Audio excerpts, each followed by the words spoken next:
Coming up. You look at hunter-gatherer societies, the way they do this. Kids are running around outdoors. There's no way really that they can get into much trouble because they don't have many possessions. There aren't many rules. Mm-hmm. So parenting is super hands-off, which I think there's a lot of discussion these days about free play and it's good for our kids. And I'm like, but what about the parents? It's good for the parents.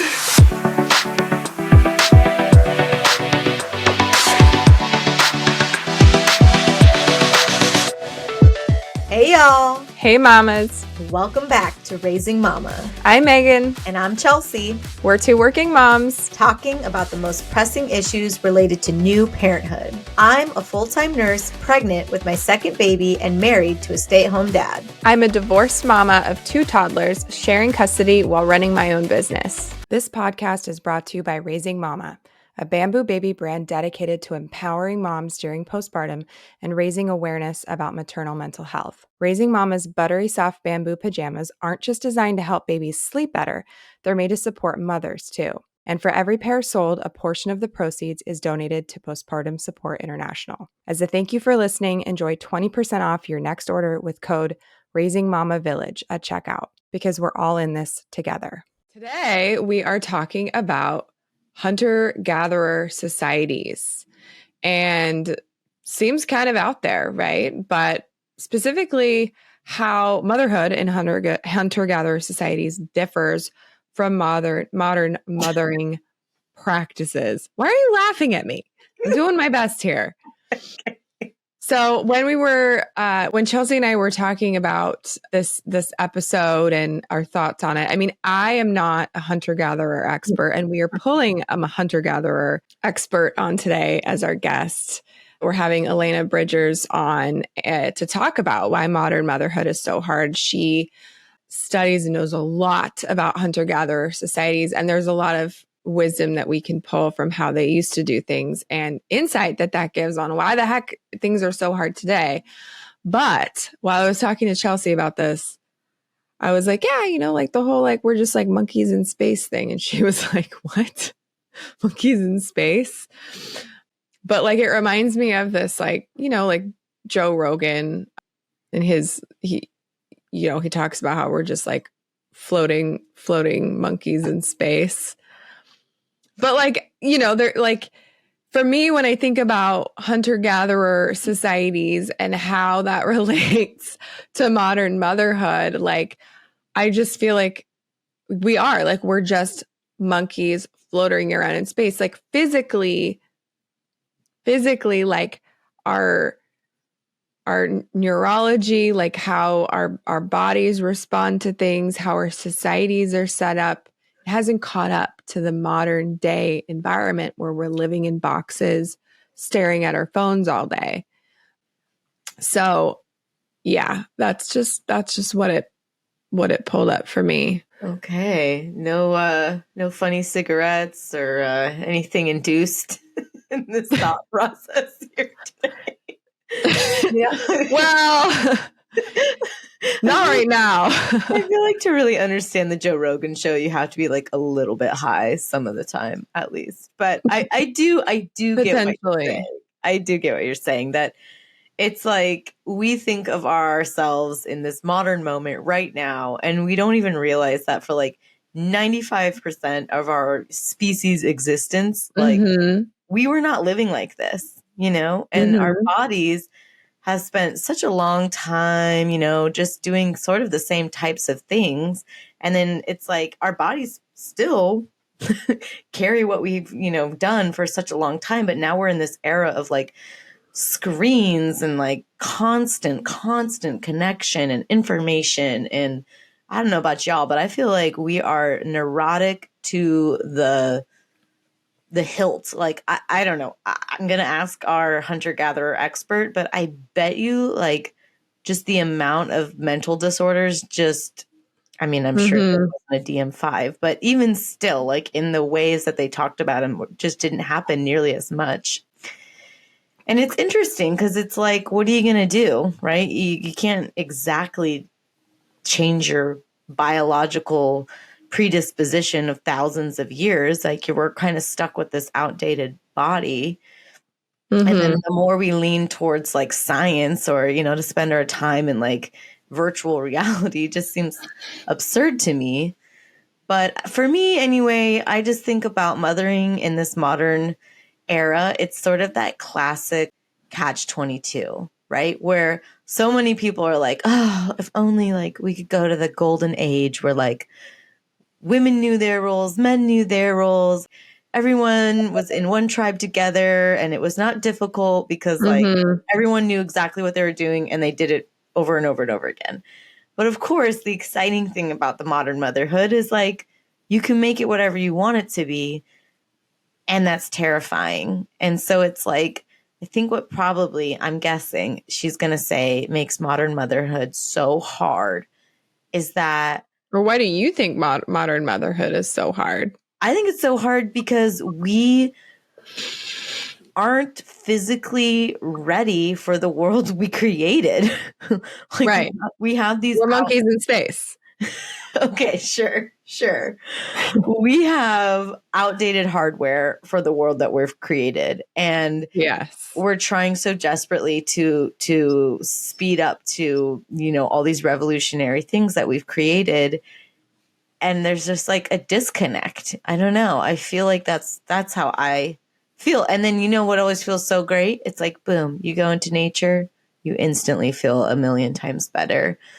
So we're going to address this in our conversation with her, or we plan to, but there is obviously a side of me that's like, well, I mean, they definitely didn't have a lot of things figured out, and there could have been all kinds of, things that just were unfair or like don't make sense. Like, for example, I don't know, like, disclaimer, I don't know anything really about hunter-gatherers other than like what I learned in, grade school and in college, in like a few anthropology classes I took, and it's been a while. But like, for example, certain societies, certain kind of native societies, they carry, or at least in Africa, they carry the baby on their back so that they can, go out and do work. And this actually hinders the baby's ability to like learn how to crawl and walk. And so like there's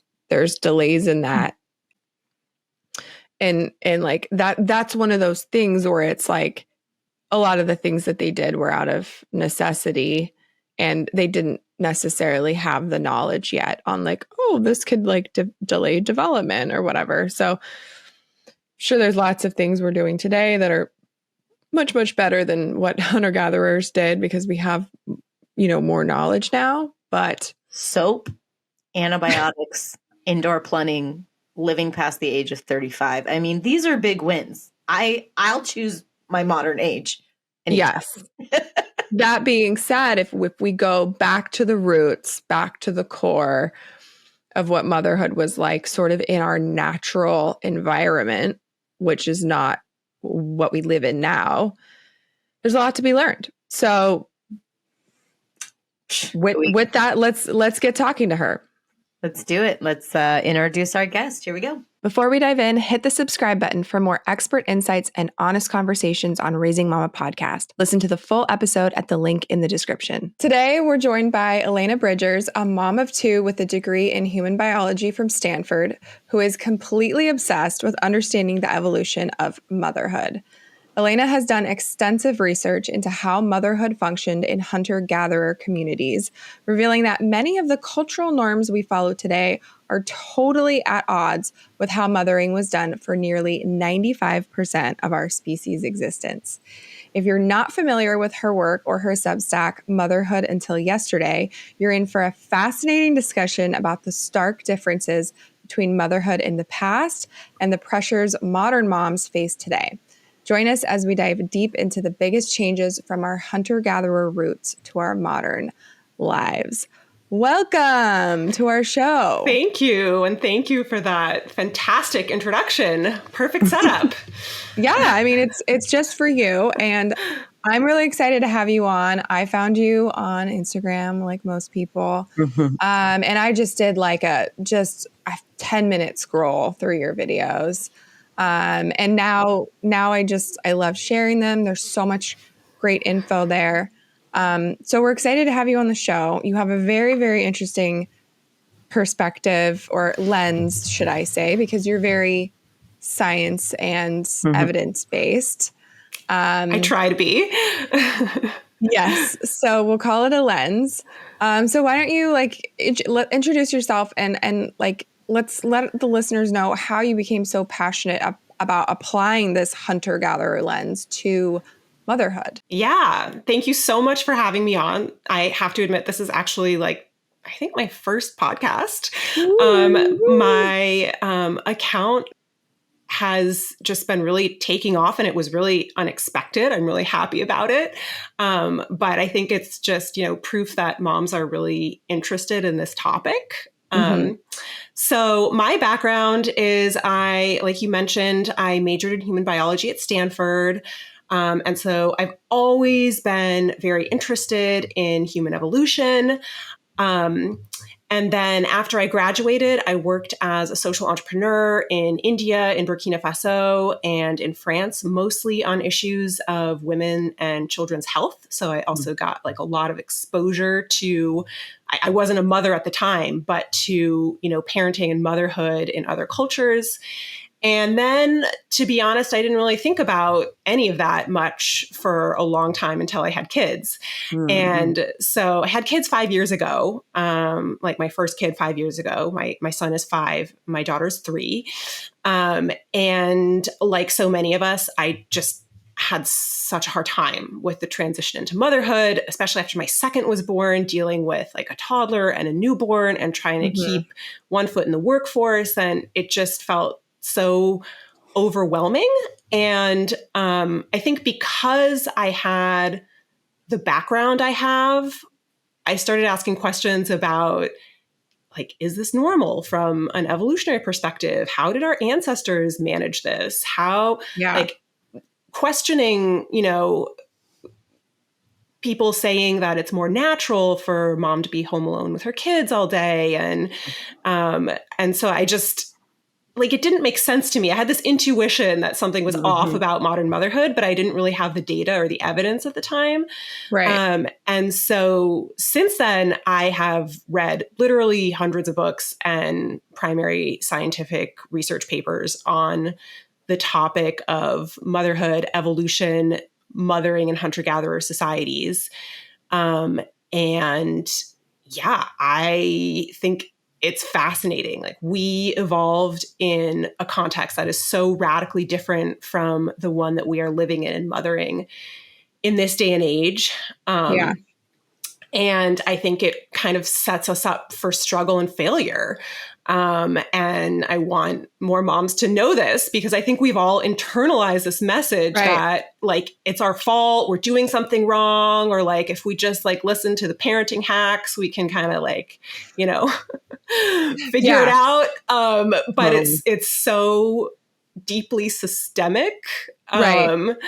Sometimes a parenting hack can just be knowing the history and the awareness of the problem, and that in and of itself can be a hack in a way, Exactly. I think one of my major missions is helping mothers let go of guilt. So a lot of my content is aimed at just educating people on understanding that if you're struggling, it's normal. Or if you need help, it's normal. So I've read through the comments on your reels. I know the birth spacing one is the big one. That was the one that blew up. Which was really funny because I had just scheduled this podcast to you, and then my sister-in-law sent me your reel, and I was I'm actually interviewing her. I'm really excited. But so one of the things that comes up in the comments is that applying this, evolutionary biology to modern life, it's controversial. And so why is that? Why is this so controversial, and why do you think it's so important to still talk about it? Yeah, great question. So the reason that I am so interested in hunter-gatherer populations is that all humans lived as hunter-gatherers for 95% of our existence as a species, right? So I think, most people, they tend to think of ancient Egypt as being like a really long time ago, right? And that's true, but when you think about things on an evolutionary time scale, it's like a tiny blip, right? Like ancient Egypt was yesterday.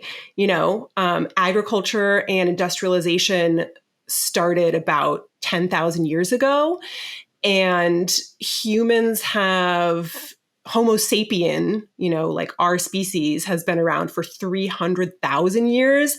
And our divergence from our last shared common ancestor with the great apes happened probably like 7 million years ago. So evolution is this really slow process, whereas human cultural change happens really, really fast. And so there's this concept that I love to talk about, which is kind of the framework I use for all of my research, which is called evolutionary mismatch. And I like to use this metaphor of the frog.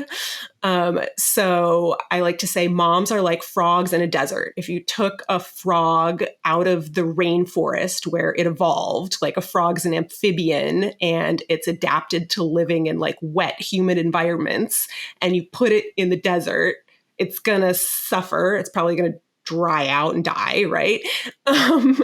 And you wouldn't say like, that frog should have tried harder, right? Like, it's just like you put it in a context that it's not adapted for, like that it didn't evolve for, to live in. It didn't evolve to live and thrive in that context. And so motherhood is kind of the same thing. Like we evolved in this context for hundreds of thousands, if not millions of years. And then we changed that so quickly with, on an evolutionary timescale with industrialization, agriculture, et cetera. And even like just in the last, 50 years, smartphones, computers, the expertization of parenting, a lot of this stuff is so new, and our brains and bodies are just kind of not adapted to living in that context. And evolutionary mismatch applies to all kinds of things and all kinds of like mental health issues that are not specific to mothers. But I don't think enough people are talking about it with regards to motherhood. Why do you think that is? Honestly, I think a lot of it has to do with the fact that moms are just so overwhelmed with trying to survive motherhood that they're not doing research, like, and academia has notoriously been a very difficult field to be a mother in. I myself am not an academic. I thought about getting my PhD in this field, and I was just like, there's no way it would work. I have 2 kids. If you do a PhD, it takes 8 years. They pay you like $40,000 a year in California. Childcare for 2 children is $70,000. Like, you do the math, there's no way that I could do that. Right. And so I think what happens is that the people who are interested in this stuff are essentially barred from being able to do that research because of the way our system is set up. And so then the research doesn't happen. And I think even the research that has happened, because I stand on the shoulders of giants here, like my research is based on the work of anthropologist Sarah Hardy, Melvin Connor, like giants in this field who have done amazing work, but it doesn't cross into the public domain because, news outlets just aren't interested in covering it. I've had this experience of like pitching, editorials to major news outlets, and they're like, sorry, we're covering the war. And you're like, okay, I know that's important, but like, also like lots of moms here in America struggling, wanting answers, millions of them, around the world. So I want to know, like, what would you say? I know there's many things, but what would you say are like top 1, 2, 3 things that modern moms have to deal with now that, like, from the evolution. I can't say it, guys. From an It's a hard word. evolutionary. Yes. I can't say it. Am I saying it?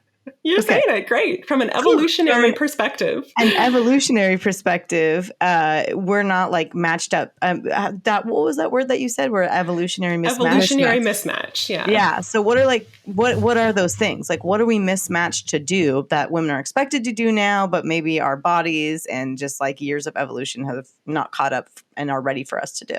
All right, we're going to pause the show for just a minute because I want to share something personal with you. After having my first baby, I felt completely unprepared for how challenging postpartum life would be. I quickly realized that society just doesn't give moms the support we deserve. That's why I created Raising Mama, to make those early days just a little bit easier.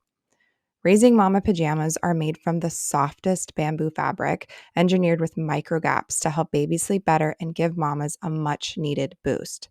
The prints feature uplifting messages like, "Mama, I wished for you," and "It's okay to ask for help." Phrases that are meant to prevent those negative thought cycles that so many of us struggle with during postpartum. And because you're a listener of this podcast, I want to give you a special 20% off with the code Raising Mama Village. Plus, every time you buy a pair, we donate $1 to Postpartum Support International to support maternal mental health. Thank you for being a part of this journey with us. Now let's get back to the show. So,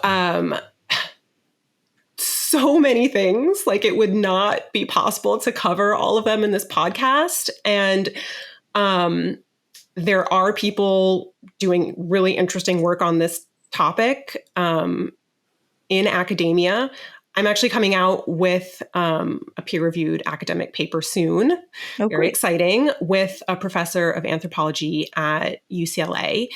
And our focus and my focus in most of what I talk about, on my Substack and in my Instagram posts is the social context of motherhood. And I think that there are three major things that have contributed to making motherhood so hard in the modern context.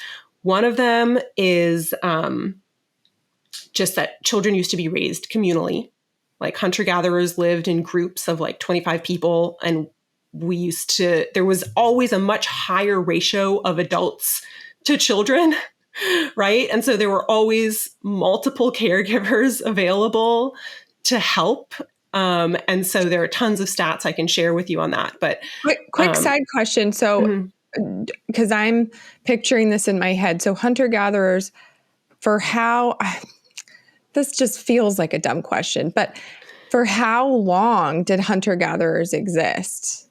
Like that whole time period? Because you said it was like 300,000 years ago, right? Yeah, no, it's not a dumb question. And it's actually a bit of a complicated one to answer because like there are still hunter-gatherers living today, right. like fewer and fewer of them. Right. But like when it was agriculture and industrialization didn't happen at the same time in every part of the world. And so most of what we know about hunter-gatherers is based on researching contemporary hunter-gatherer societies. And this research is ongoing.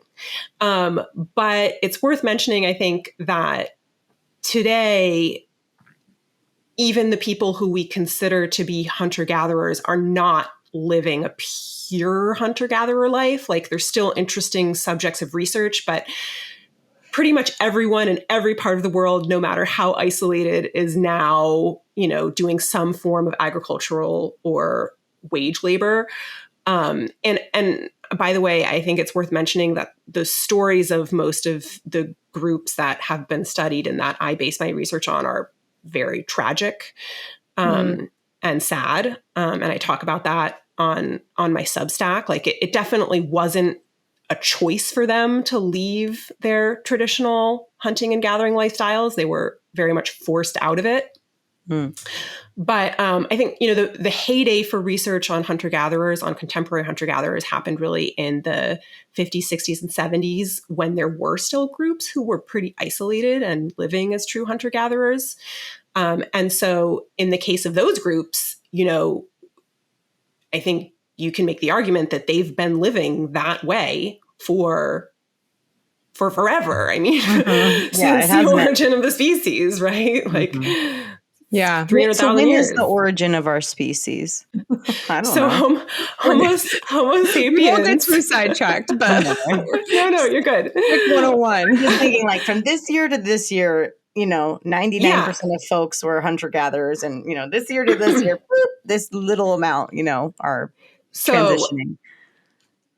Before the Neolithic Revolution, which is when like agriculture was invented, which happened about 10 or 12,000 years ago. Okay. Before that, everyone lived as hunter-gatherers. So our species is 300,000 years old, we think, from the fossil record, Homo sapiens. So from 300,000 years ago until 10,000 years ago, Homo sapiens were living as hunter-gatherers. So that's why I say 95%. Of our existence. Okay. We've gone full circle now. So okay, let's end. Oh wait, I do just want to say, because I think you were asking this question before and I didn't quite get to it. Community support, yeah. Well, but also one of the reasons why hunter-gatherer research is so controversial is because a lot of people think that it's not scientifically sound to extrapolate from studies of contemporary hunter-gatherer populations to our evolutionary past, because the argument is they've been evolving right alongside us for just as long. How can we say that the way they're living is representative of how we all used to live in the Paleolithic, right? And I think that is a good criticism, because I think we have to be careful with how and when we extrapolate from contemporary hunter-gatherer research. But I think it's also just an incontestable fact that people who are living as hunter-gatherers are living a lifestyle that is more similar to how we all used to live, because we know we all used to live as hunter-gatherers. But when we do this research, we have to be careful to sort of triangulate it with what we know about human evolution from the fossil record, and also to like make sure that we're looking across a broad enough set of hunter-gatherer societies to be like, these are universal characteristics of the hunter-gatherer lifestyle, and not just like the way this one group lived, because there's huge variability within hunter-gatherer societies too, right? Of course. Anyway, just a little bit more context. We can get back to communal parenting now if you want. Got it. Okay, this is what I hear. We've got evolutionary mismatch. We've got it that there's some people who are still hunter-gatherer today, but overall in our history, it's like 10,000 years in this modern era versus 300,000 years of being mostly hunter-gatherers. And then the big thing I'm so excited to hear is, what would you say are the biggest differences in our modern era versus what we've been doing for 300,000 years? Yeah. So this is back to my three things. I'll summarize them first, and then we can go more into detail on each. The first is communal, collective parenting. So raising children collectively in a group with lots of relatives, but also non-relatives who help with the care of the children. The second thing is birth spacing. So, the evidence suggests that humans didn't really evolve to space our children 2 years apart like I did. That this normal spacing, if you will, was closer to 4 years. And if you look to the great apes, it's like 6 or 8 years. So that's interesting. And then I think the last piece is that in our evolutionary past, before having children, teens and older children had a lot of hands-on experience caring for babies and their younger siblings and cousins, etc. And so most of us come into parenting in the Western context, in the modern Western context, with very little parenting experience or like hands-on experience caring for babies and children. And that can create this sort of mismatch between expectations and reality, and also just kind of not feeling like we know what we're doing. And those three things are all interrelated, but we can talk more about that. I want to tell me if I'm wrong here, but I feel like this is what I vaguely remember. Like when you were talking about just like way more caregivers per kid, I feel like in hunter-gatherer times, or, you know, in people living still in hunter-gatherer places today, the idea, like we so strongly have an idea of like marriage and of like, this is our kid, me and you had this kid. And is it true that back then it was more just like, here's your tribe of, I'm making this up, 30 people. And like, we don't really, you know, there wasn't paternity tests or whatever. Like people were just kind of getting around as they do. And so it's like, each other. You don't really know necessarily, right? Like who is the dad or like who is the mom? And I'm sure they weren't like marrying each other, because the truth was like, y'all got to get it together if you want to survive. So the idea was just like, one kid is everybody's kid. Like, no, am I wrong with that? Was it like one, like, it doesn't really matter that, like, if I wasn't even biologically the father, I'd be like, oh, that's my kid. Like, this is my kid versus, I don't take care of that kid. Or were people still paired up as like couples forever? Like, was this idea of like, I am going to marry the specific person, have their specific kid, and this kid is mine? Or is it more just like all together, working together? It's a good question. I think it's kind of somewhere in between. Okay. Let's see. There's a lot to unpack here. So first of all, most hunter-gatherers are monogamous. Like polygamy is very rare. That was, I think, there 300,000 years ago. It was. I think you can make a pretty compelling argument that our species evolved to be more or less monogamous. Okay. There are some instances of men having more than one wife, but it usually doesn't work. And it's very rare. And that's still true today. Yeah, like people get jealous. Like people have always been, you know, it's always been a risky configuration. Yeah. But there is also evidence to suggest that they are kind of serially monogamous. So like divorce rates in some societies are much higher than they are here. Like marriage is not the institution that it is here. You know, it's like easy, it's relatively easy to get into a marriage. Like there's no ceremony or anything. It's just like at some point two people start living together. Although it depends on the society. In some societies there are marriage ceremonies, but I would say the institution of marriage is less of a big deal in hunter-gatherer societies than it is here. And in some societies, it seems that men and women tend to have quite a lot of extramarital affairs. But as you mentioned, in some cases that does absolutely result in a woman being paired up with a man and the child is not his, and it's usually not a big deal. Not nearly as big of a deal as we would make of it in modern society. Not to say that there isn't jealousy around that, though. I mean, I think all of that is very normal and natural and has existed for a long time. But I think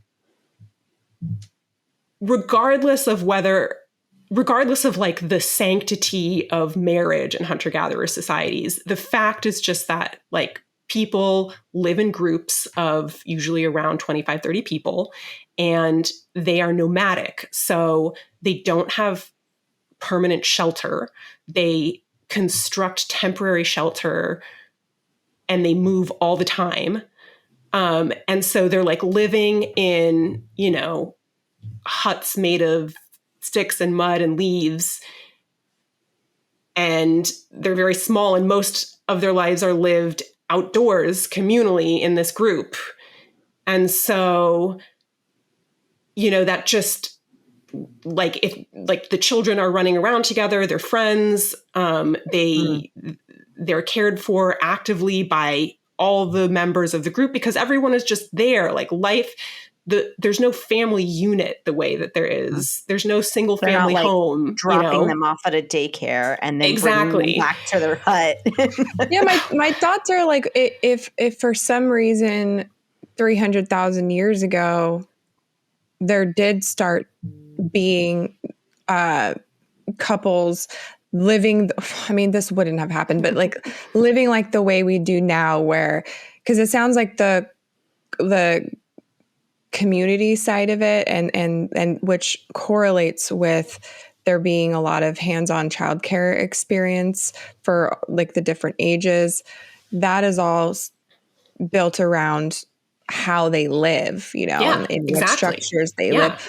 But if for some reason a long time ago we had split off and lived like we do now, like how would we evolutionarily like be different? Because if I'm thinking like, Yeah.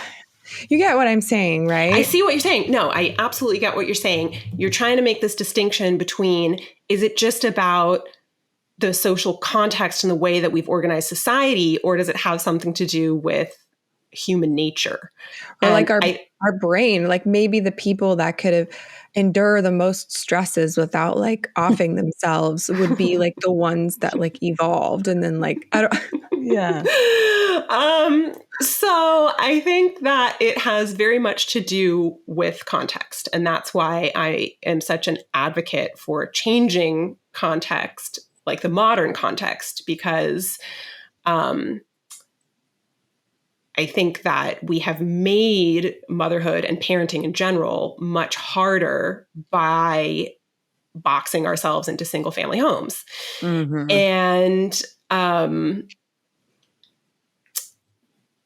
I think the question about sort of our brains is a complicated one, because I think, human nature is flexible. We're clearly a very adaptable and resilient species. On the other hand, I think you can make the argument that humans lived in this highly social context for hundreds of thousands of years, and our brain is just adapted to that we are fundamentally a social species, and that life in single family homes is creating a loneliness epidemic with real chronic health consequences, not just for mothers, but for everyone. But that this is felt by mothers, especially because mothers need support more than any other group. We need help. And motherhood in the modern context can be especially isolating, I think, especially for like the stay-at-home mom demographic, because you're stuck, you're kind of trapped in your house dealing with your kids' like nap schedules, and it's hard to get out, and someone's always sick, and you don't have the community and connection that comes from the workplace. And it can be hard to connect with, fewer and fewer moms are staying home. So it can be hard to find those people and connect. And yeah, there have been studies that have shown that I think, 20% of moms report feeling lonely all the time. It's closer to like 70% for moms who have children with a problem. So yeah, it's just. Then it's funny because, I see comments too on other reels related to this topic where people are just saying, oh, well, they kind of like put it back on the mom. Like, you chose this. Like you chose this. If you didn't want to be a mom, then you shouldn't have been a mom. And that's like, it's just so like troubling because such silliness. It's comforting to know that for like the vast majority of our life as a species, the ratio was 25 to 30 care providers to this child, right? Like we were sharing the duties amongst 25 to 30 folks versus one, maybe two. Like 30 compared to 2 I think is like a lot less hands to help out and pitch in. And that's just how much, one kid can need from a whole bunch of people in a whole bunch of different ways. And I think what's really telling, at least for me personally, is like, what do they always say? Like, go to a mommy group, like take your, like it is 100% easier to watch a kid at the park with other moms with 6 other kids. That's why there's a lot of birthday parties. That's why there's like karate and whatever. Like it is, for me, it is easier in my family, I have my brother who has 2 kids. It is easier for me to watch his 2 kids and my kid, all 3 kids, versus Yeah. just my kid, because they like Yes. play together. Yes. You know, it's like less on me. I don't know. It's just easier. It's just easier. And Yeah. the other thing that I think so interesting is I live this also like totally unique lifestyle where I have an at-home daycare. So I have my husband, my mother-in-law, and my like daycare helper who lives with us, and me, right? Which is 4, you know, and that just seems like, and my sister, God bless her. I mean, she has 3 children and her husband's in the military, so he can be gone for like 90 days at a time. And the first thing she said was like, "Oh my God, Chelsea, you are going to be so much more mentally stable than like I am. Like this is going to be so good for your mental health." Like I feel like for moms, it's very obvious that like when you share this like and have more of a communal setting, it feels way easier than being home all day. It feels way easier. Now, getting out the door and figuring it out, it's not as easy as back, you know, you just, hey, Totally. there's everybody around me doing what they're doing. You really got to work for it. And that I think is what's challenging. Okay. That was my 2 cents. Yeah, no. But the thing is that the research overwhelmingly supports that social support is the primary factor in postpartum depression, like in risk for postpartum depression. Like if you don't have proper social support, you are at high risk for postpartum depression. And yet we've been framing postpartum depression as like a hormonal issue for so like long, your you issue. know, which I think there is a hormonal component, but the research consistently shows that social support is a more important driver, and we're not talking about that enough.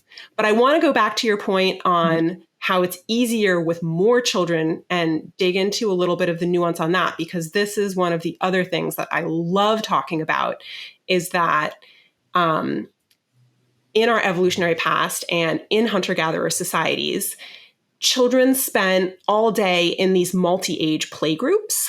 And so typically, if you have a band of, say, 25 people living together, there will be at least 6 to 8 children in that group. And they're going to be of all ages and genders.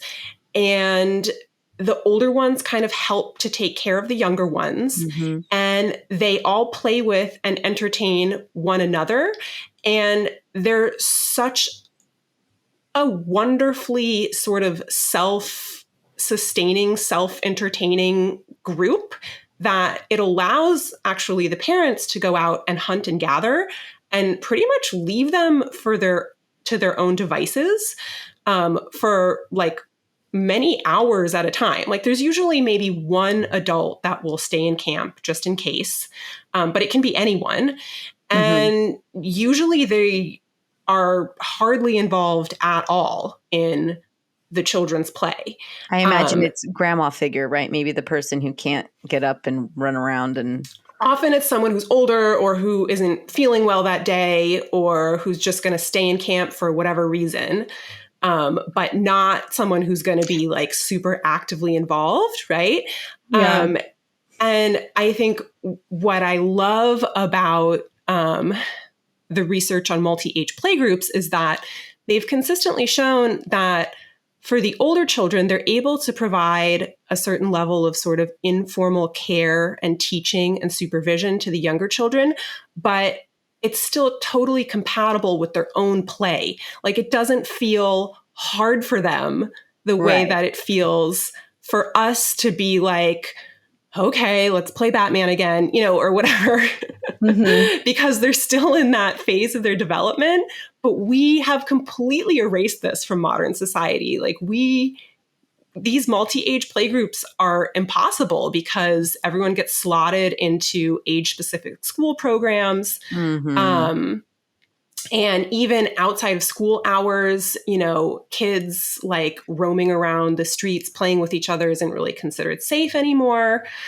But in hunter-gatherer societies, it is the most important form of like childcare for moms, is just having kids entertain one another, which I think is so interesting. Yeah. And I think too about, because you know how like when you take you and I have our kids are the same ages, 3 and 5. So whenever I take them to an environment like let's just say like a restaurant, like a sit down restaurant, they just always seem so wild to me, like within that environment, right? Because I'm taking them into a non-child friendly environment. But then when they're at home and my house is like safety proofed and like they can kind of get into like pretty much anything. Everything is just so much more relaxing because they can be ourselves. And I feel like this is yet another thing of like we can't leave our kids alone because we've built so many hazards around us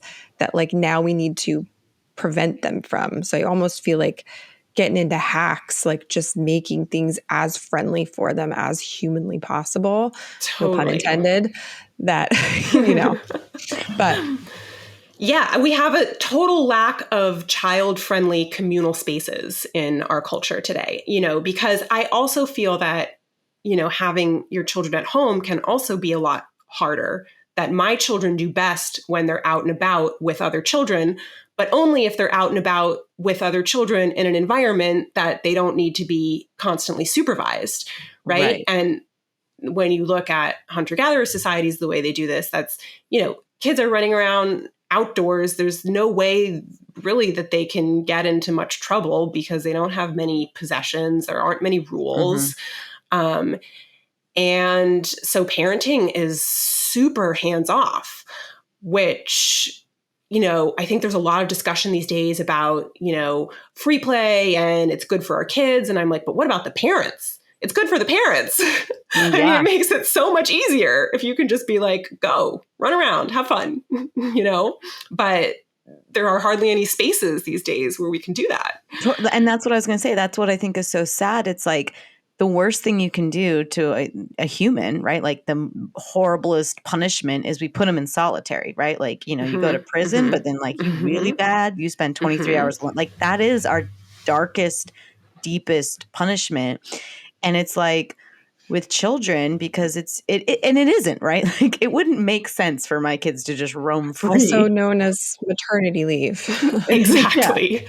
But exactly. Yeah. But it's like, so then the very worst thing that's happening right now is then it's like the tablet, the cell phone, because your kid is now isolated into, right? Because that is the pacifying thing when you're at these adult spaces is to give a cell phone. Or when you're like, I am maxed as mother, like cannot play Batman because I'm not meant to play Batman 12 hours a day. I'm supposed to be doing my hunter-gatherer stuff.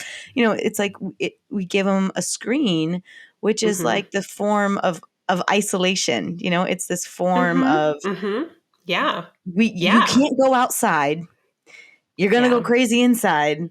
Yeah. And then we lean on the screen, and then the screen further just is like it further promotes community isolation. It makes it isolated. And I just it's so sad. And COVID, all the kids, like 2-year-olds, 3-year-olds, they did, they went to school online for 8 hours a day. And like there's just no freaking way that even remotely the same. I get why people did it. Like you had to do it. And it's like, I think for sure there's going to be this weird, 20 years from now, we can only see what a weird twisted fate those poor kids are going to have. Cause it's like, I don't think that's normal at all. Like we already don't have the social stuff, but man, they really got that stuff taken away.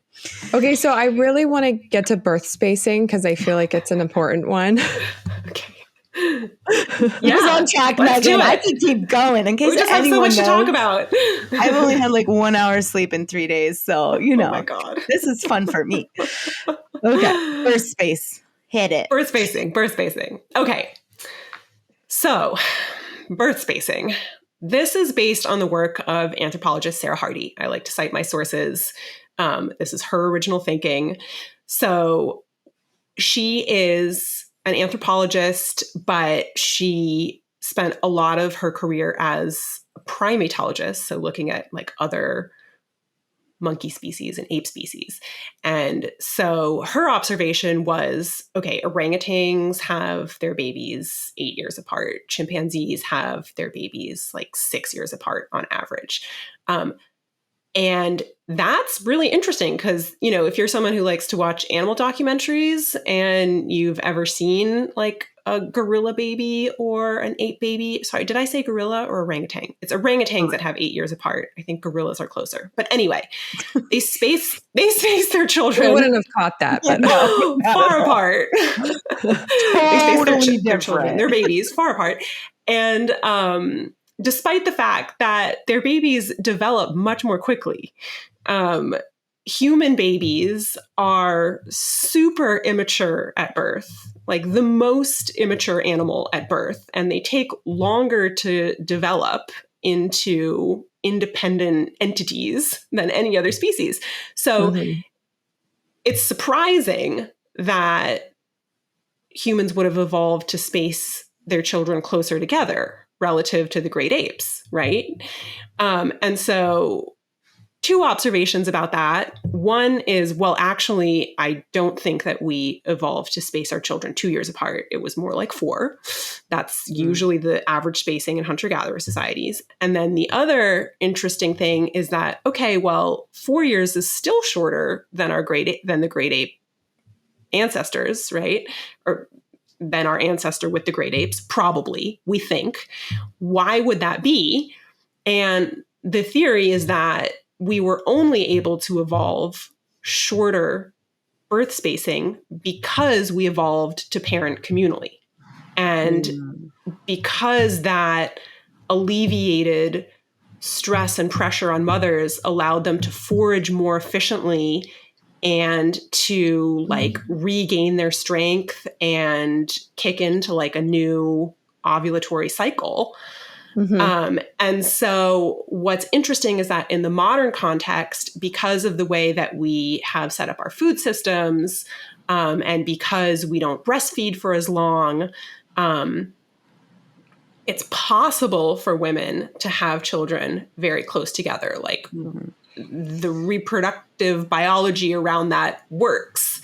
But like mentally, I think we're very much still programmed to have children spaced 4 years apart and to have lots of help with those children. So the phenomenon of like what I experienced being the mother of a 2-year-old toddler and a newborn baby and trying to take care of both of them while my husband went to work all day with no help from family and I almost died, like that is not normal from an evolutionary perspective. Right? But very normal today, I think. Very normal today, right? Yeah. And I think you can feel it. Like I am a planner, shocker. So I talked to a lot of moms and I was like, if you could, how would you space your kids? And I like overwhelmingly heard like, if you can, don't do 2 under 2. Wait at least 3 years apart. And they were like, that way one is like more of a helper. Like, you know, like one kid can just like eat by himself while you're like breastfeeding or whatever. And so this is a pretty common thing that I feel like the women who especially have babies closer together are like way more struggling, it seems to me anecdotally, than I feel like the moms who have a little bit more of spacing, like 3. And, you know, even in that stupid baby book, right? Like you're being pregnant. You know what I'm talking about? That classic book. What to expect? Expecting when you're expecting. It says like the ideal spacing is 3 years, which is not 4, but your doctor will tell you 18 months. Like, and society or your partner, right? I remember John was like, let's have twins. Get me started. Let's get twins. Let's have and I was like, like, I mean, twins did happen in hunter-gatherer societies. Right. But they share the responsibility, okay? Yeah, that's true. I think it was rare and I think it was a struggle. But yeah, I mean, I had no idea. I had no idea when I chose to have my kids close together. It was just like, oh, well, I'm at a company right now with great maternity leave, so let's do this. And I was 2 years apart with my brother. My husband is 2 years apart with his sister. We were just like, this is what people do, right? And I think my son was not ready for a sibling. It was really hard on him. It was really, really hard on me because I was not sleeping at night with the baby, but then I had to be up all day taking care of my toddler. And so that was the point when I like really started asking questions, like how, like we hear that sleep is good for us, but clearly it's impossible to get sleep. So what gives? Like, how is this supposed to work? It doesn't make any sense to me. And I think to your point of having an older child helper, that to me is also a really fascinating component of this. Like if you think about how hunter-gatherers did this, they would start having kids like at age 20, and then they'd have like 4 children spaced 4 years apart. Like by the time you have the third child, the first one is 8. Like that child is absolutely capable of being a caregiver, not just a care receiver, like a helper, right? As opposed to like if you're doing, my paternal grandmother did 4 children in 6 years, like by the time she was having number 4, the oldest one still wasn't really capable of doing anything independently or of helping. And, she wound up having a brief hospital stay from a mental break because, she had no help, and 4 and 6 years is just not a natural thing. Mm-hmm. Yeah. She wasn't 25 people. Yeah. I have a question, Lena. I don't know if this is a pushback or if there's anything, but do you think maybe humans had such a short, what do you call it? Spacing? Interbirth interval, but you can say birth spacing if that's easier. Interval versus other animals who like obviously like right out the gate they can like walk and do a lot more stuff than babies. Mm-hmm, mm-hmm. Because also maybe humans, because they're so like weak when they come out, the survival rate is not as high. Like is the survival rate for a baby under 2 in the hunter-gatherer area? Mm-hmm. Like, because I remember that's a big deal, like in society. Like reaching the age of 2 meant like, yeah, you're probably going to be a kid, but under 2 is like, I don't know. Like, was there this chance that like mom might not make it, baby might not make it. So like, let's try to have a few kids because it's not as guaranteed as it is now with all the support and IVF and whatever. Like, there's a lot more of a chance that when you have the kid, it will reach its 2nd birthday. So moms usually made it. Like the data suggests that birth was not as risky in the Paleolithic as we sometimes make it out to be. Okay. I think the maternal death rate is estimated to be like 1 in 150, which would be that would be unacceptable by today's standards. But also when you consider that there was like no medicine, no intervention, it's pretty good. And then when it comes to infant survival, that's where the odds were indeed very bad. I think the data is 20% infant mortality before age 1, and then something like maybe 50, maybe as high as 50% before reaching adolescence. So yeah, they lost a lot of children.